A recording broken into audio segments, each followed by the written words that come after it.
Recently, the Centers for Disease Control and Prevention reported that 4 in 10 teens feel persistently sad or hopeless, and the American Academy of Pediatrics declared youth mental health a national emergency.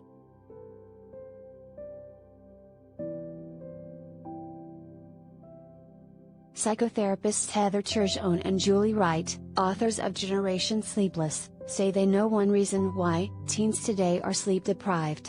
There's a clear connection between sleep and mental health, says Turgeon.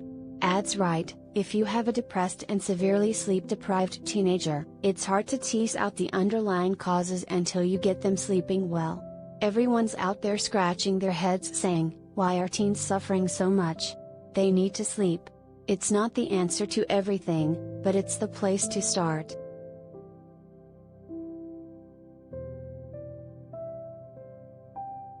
About 86% of American high schoolers don't get the recommended 8 to 10 hours of sleep each night, and one study found that teens who regularly sleep less than 5 hours per night have an 81% increase in the likelihood of thoughts of self-harm. When we don't get enough sleep, it changes how our brain works. It changes how we see the world, says Wright.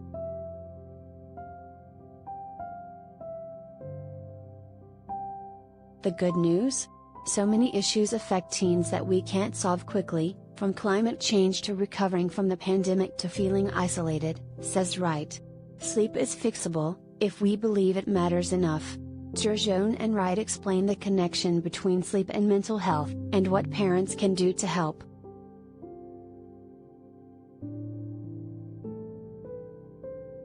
People think of teenagers like many adults, and maybe even needing less sleep. People think, they're young and tough. But their brains are undergoing a monumental reconstruction that happens mainly when they're asleep.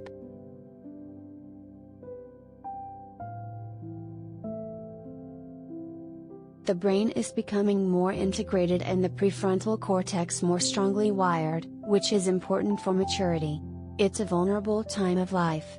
Teenagers optimally need 9 to 10 hours of sleep.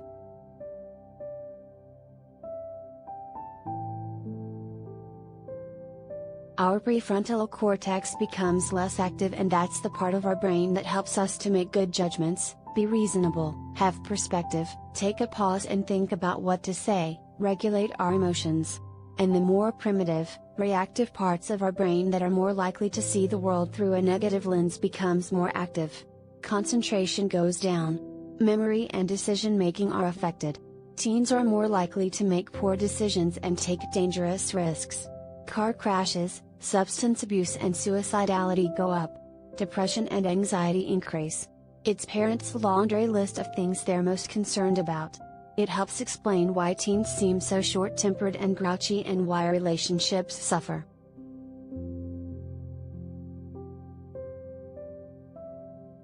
Many elementary and high schools share buses, and high schools have the early shift. But teens have a delay in their biological clocks and need to sleep at a later phase, so we don't align our school day with the teen brain. Also, college is more competitive, and students have more activities, AP classes and homework. And since the advent of the smartphone, sleep took a dip. Technology is like the final wrecking ball.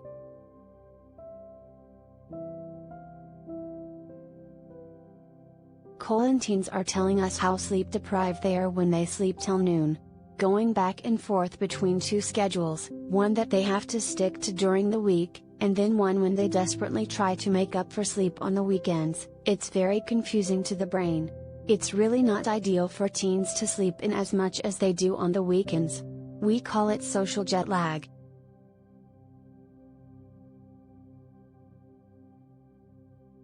We'd love high schools to start later, 8:30 or later, and to give no more than an hour of homework each night.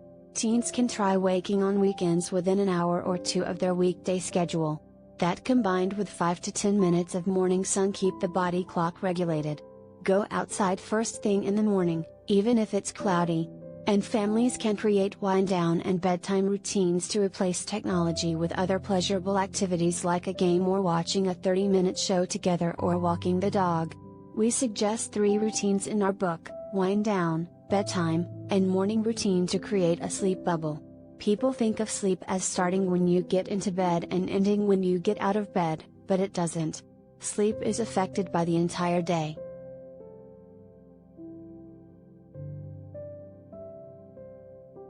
By Julie Maziotta at Julie_Maziotta.